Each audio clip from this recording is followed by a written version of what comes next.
Hello everyone, मैं Soumya Shukla and welcome back to Ed Smart Hub YouTube channel.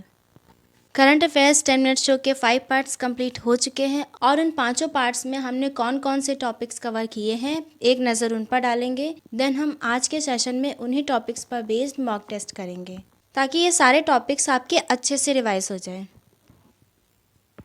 Current affairs part 1, 2, 3, 4 and 5 के ये topics हैं जिनको हम डिस्कस कर चुके हैं। हमारा पहला topic sickle cell anaemia. Sickle cell anaemia क्या है? अभी हाल ही में पीएम मोदी जी द्वारा सिकल सेल एनीमिया मुक्त अभियान की शुरुआत की गई थी। नेक्स्ट है vostro and nostro account. Vostro and nostro account क्या होता है? अगला हमारा topic uniform civil code UCC. शायद ही कोई ऐसा होगा जिसने इस टॉपिक के बारे में ना सुना हो। इन दिनों काफ़ी ज़्यादा चर्चा में रहा यूनिफॉर्म सिविल कोड मीन्स समान नागरिक संहिता। नेक्स्ट है यूएनएफपीए। यूएनएफपीए संयुक्त राष्ट्र जनसंख्या कोष है जिसके अंतर्गत विश्व जनसंख्या स्थिति रिपोर्ट जारी की जाती है। नेक्स्ट है वंदे भारत एक्सप्रेस। ये भी काफ़ी ज़्यादा इम्पॉर्टेंट टॉपिक है। पाटन पटोला। पाटन पटोला क्या है? पाटन पटोला एक साड़ी होती है। पाटन पटोला को जीआई टैग भी दिया जा चुका है। इसके बाद है स्पेशल ओलंपिक्स 2023। स्पेशल ओलंपिक्स जो इंटेलेक्चुअल डिसेबिलिटीज़ मीन्स जो बौद्धिक रूप से कमज़ोर होते हैं स्पेशली उनके लिए स्पेशल ओलंपिक्स आयोजित किए जाते हैं। ये हर 2 साल में आयोजित किए जाते हैं, एक समर सीज़न में और एक विंटर सीज़न में। इस बार का जो स्पेशल ओलंपिक्स 2023 आयोजित किया गया था ये समर सीज़न में आयोजित किया गया। नेक्स्ट है order of the Nile award. Order of the Nile award ये पीएम मोदी जी को भी प्रदान किया गया है, इसके बारे में भी हमने पढ़ा था। नेक्स्ट है ऑपरेशन कवच। ऑपरेशन कवच क्या है? जो नशीले पदार्थ होते हैं लाइक ड्रग्स, स्मोकिंग, इनकी रोकथाम के लिए एक ऑपरेशन चलाया गया, इसका नाम था ऑपरेशन कवच। Next the most important topic Chandrayaan 3। Chandrayaan 3 भी इन दिनों काफ़ी ज़्यादा चर्चा में था। अभी इसरो के द्वारा लॉन्च किया गया था चंद्रयान 3। ये काफ़ी ज़्यादा इम्पॉर्टेंट है, यहाँ से भी आपके एग्जाम में काफ़ी क्वेश्चंस बन सकते हैं। इसी में टॉपिक था आदित्य L1। आदित्य L1 क्या है? ये भारत का पहला सौर अभियान है। Next and last topic Artemis 1। अगर आप किसी भी एग्ज़ाम के लिए करंट अफेयर्स प्रिपेयर कर रहे हैं तो आई थिंक मुझे आपको ये बताने की ज़रूरत नहीं है कि ये सारे टॉपिक्स जो आपके स्क्रीन पर हैं ये कितने इम्पॉर्टेंट हैं। तो स्टार्ट करते हैं हमारा आज का मॉक टेस्ट। आज के मॉक टेस्ट का फर्स्ट क्वेश्चन, समान नागरिक संहिता निम्नलिखित पर लागू नहीं है। रखरखाव, हमला, तलाक, गोद लेना। यूनिफॉर्म सिविल कोड के अंतर्गत रखरखाव, तलाक, शादी, गोद लेना, विरासत ये सभी इसके अंतर्गत आते हैं। तो इसका करेक्ट आंसर हो जाएगा ऑप्शन बी। समान नागरिक संहिता निम्नलिखित पर लागू नहीं होता है। समान नागरिक संहिता हमला यानी अटैक जैसे मुद्दों पर लागू नहीं होता। नेक्स्ट है समान नागरिक संहिता का उद्देश्य क्या है? एक राष्ट्र एक कानून, यूनिफॉर्म सोसाइटी, प्रत्येक धर्म के लिए अलग कानून, कोई नहीं। प्रत्येक धर्म के लिए अलग कानून, ये तो इसका उद्देश्य हो ही नहीं सकता क्योंकि समान नागरिक संहिता एक धर्मनिरपेक्ष कानून है। इसमें सभी धर्मों को एक साथ एकजुट करने का इसका मुख्य उद्देश्य है। तो ऑप्शन सी तो आपका गलत हो जाएगा। यूनिफॉर्म सोसाइटी ये भी नहीं होगा। इसका करेक्ट आंसर हो जाएगा एक राष्ट्र एक कानून। एक देश का एक कानून होना चाहिए, यही यूनिफॉर्म सिविल कोड का मुख्य उद्देश्य है। अगला क्वेश्चन है भारत के संविधान में समान नागरिक संहिता का उल्लेख कहाँ किया गया है? भाग 4, डीपीएसपी, भाग 3 या दोनों, ए एंड बी। भारत के संविधान में समान नागरिक संहिता का उल्लेख भाग 4 और डीपीएसपी का मतलब होता है राज्य के नीति निदेशक सिद्धांत। इन दोनों के ही अंतर्गत समान नागरिक संहिता का उल्लेख किया गया है। तो इसका करेक्ट आंसर हो जाएगा option D, A and B.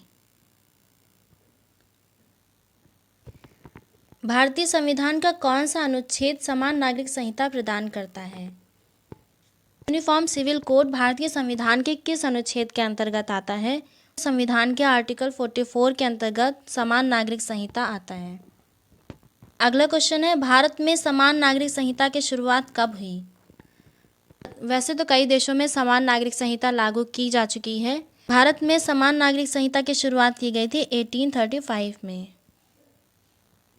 Bharat के किस राज्य ने पहले ही समान नागरिक संहिता लागू कर दी है? भारत में यूनिफॉर्म सिविल कोड लागू करने वाला पहला राज्य जो है वो है गोवा। गोवा के बाद भारत का वो कौन सा राज्य है जहाँ पे यूनिफॉर्म सिविल कोड लागू किया गया है? इसका आंसर आप मुझे कमेंट करके बताइएगा। क्वेश्चन एक बार फिर से सुन लीजिए। गोवा के बाद भारत का वो कौन सा राज्य है जहाँ पर समान नागरिक संहिता लागू कर दी गई है? यूसीसी के संबंध में निम्नलिखित विकल्प दिए गए, इनमें से कौन सा गलत है? सभी धार्मिक समुदायों पर लागू, ये सही है क्योंकि ये धर्मनिरपेक्ष कानून है। या प्रत्येक धर्म के विशिष्ट व्यक्तिगत कानूनों का स्थान लेगा। संहिता का उल्लेख भारतीय संविधान के भाग 4 में किया गया है। गुजरात सरकार ने इसे राज्य में लागू किया।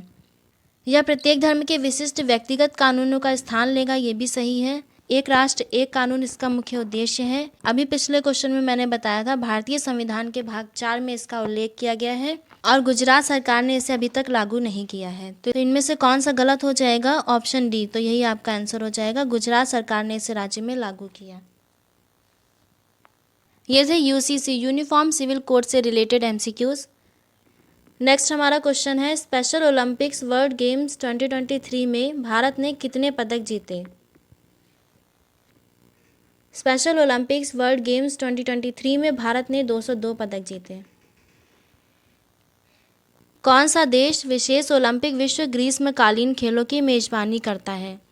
अभी मैंने आपको बताया था स्पेशल ओलंपिक्स गेम हर 2 साल में आयोजित किए जाते हैं, एक बार समर सीजन और एक बार विंटर सीजन में। इस बार 2023 में जो स्पेशल ओलंपिक्स गेम हुए थे वो समर सीजन में किए गए थे और इसकी मेजबानी कौन से देश ने की थी? तो इसकी मेजबानी की थी इस बार जर्मनी ने। आपके होमवर्क के लिए क्वेश्चन जिसका आंसर आप लोग कमेंट बॉक्स में बताइएगा। स्पेशल ओलंपिक्स 2023 का आयोजन कब से कब तक किया गया?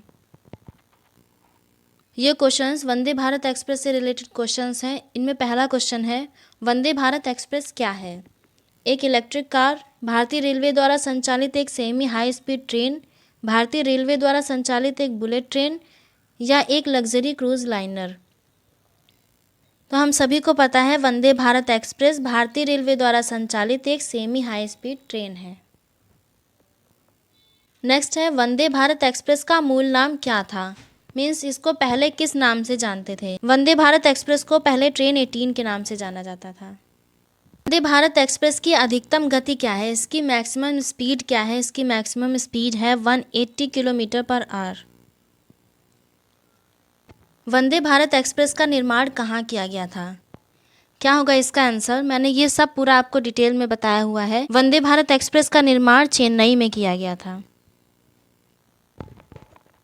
ट्रेन 18 का नाम बदलकर वंदे भारत एक्सप्रेस कब रखा गया? 27 जनवरी 2019 को ट्रेन 18 का नाम बदलकर वंदे भारत एक्सप्रेस रखा गया। वंदे भारत एक्सप्रेस का सबसे लंबा मार्ग कौन सा है? नई दिल्ली से वाराणसी, मैसूर से पुरैची या सिकंदराबाद से विशाखापट्टनम? ये भारत की पहली वंदे भारत एक्सप्रेस है जो नई दिल्ली से वाराणसी तक चलाई गई थी। पहली वंदे भारत एक्सप्रेस किन राज्यों से जुड़ी है? अभी मैंने आपको बताया था पहली वंदे भारत एक्सप्रेस जो चलाई गई थी भारत में वो नई दिल्ली से वाराणसी तक चलाई गई थी। तो इसका करेक्ट आंसर हो जाएगा नई दिल्ली और उत्तर प्रदेश। तो पहली वंदे भारत एक्सप्रेस किन राज्यों से जुड़ी हुई? तो इसका आंसर हो जाएगा नई दिल्ली और उत्तर प्रदेश। हाल ही में मिशन चंद्रयान 3 को कहां से लॉन्च किया गया? भारतीय अंतरिक्ष अनुसंधान संगठन बेंगलुरु, विक्रम साराभाई स्पेस सेंटर तिरुवनंतपुरम, सतीश धवन अंतरिक्ष केंद्र श्रीहरिकोटा या इनमें से कोई नहीं? हाल ही में मिशन चंद्रयान 3 को लॉन्च किया गया है इसरो के सतीश धवन अंतरिक्ष केंद्र श्रीहरिकोटा से, जो कि भारत में स्थित है। चंद्रयान 3 को कहां पर लैंड करना है?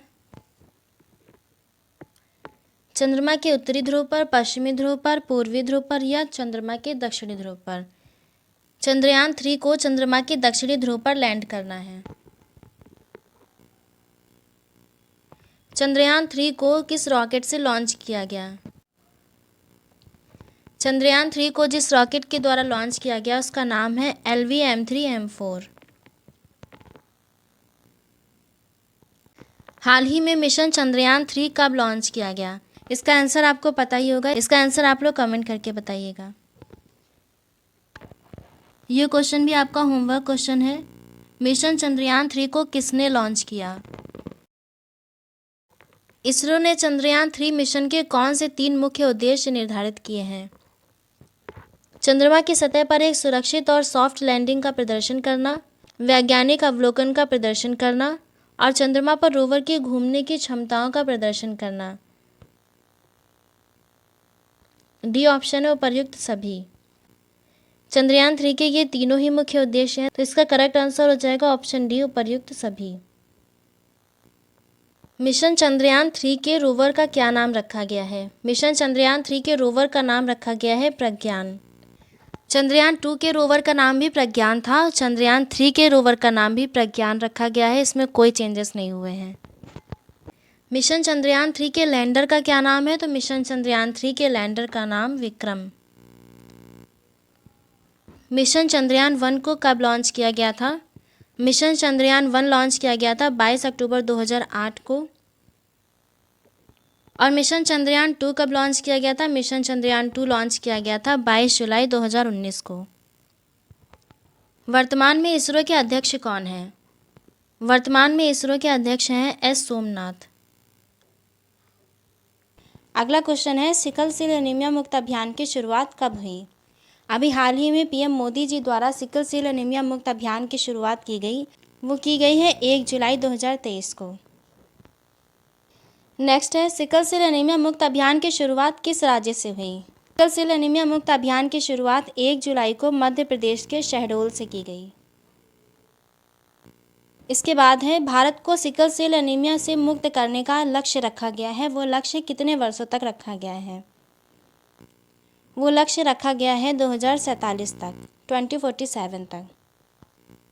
अगला क्वेश्चन है, पाटन साड़ी का संबंध किस राज्य से है? पाटन पटोला मैंने आपको पढ़ाया। पाटन वस्त्र जो होता है ये एक रेशमी वस्त्र होता है, ये मुख्यतः गुजरात में बनाया जाता है। Order of the Nile award किस देश का सर्वोच्च राजकीय सम्मान है?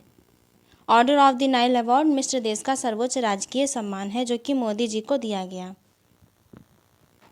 तो फ्रेंड्स, ये मॉक टेस्ट यहीं पे कंप्लीट होता है। आज का मॉक टेस्ट आपका कैसा रहा और जो मैंने आपसे क्वेश्चंस पूछे आप लोग मुझे कमेंट करके ज़रूर बताइएगा। और अभी तक अगर आपने वो 5 पार्ट्स नहीं देखे हैं, प्लेलिस्ट लिंक आपको डिस्क्रिप्शन में मिल जाएगी, वहाँ से आप उन 5 पार्ट्स को देख सकते हैं। मिलते हैं हमारे नेक्स्ट वीडियो में।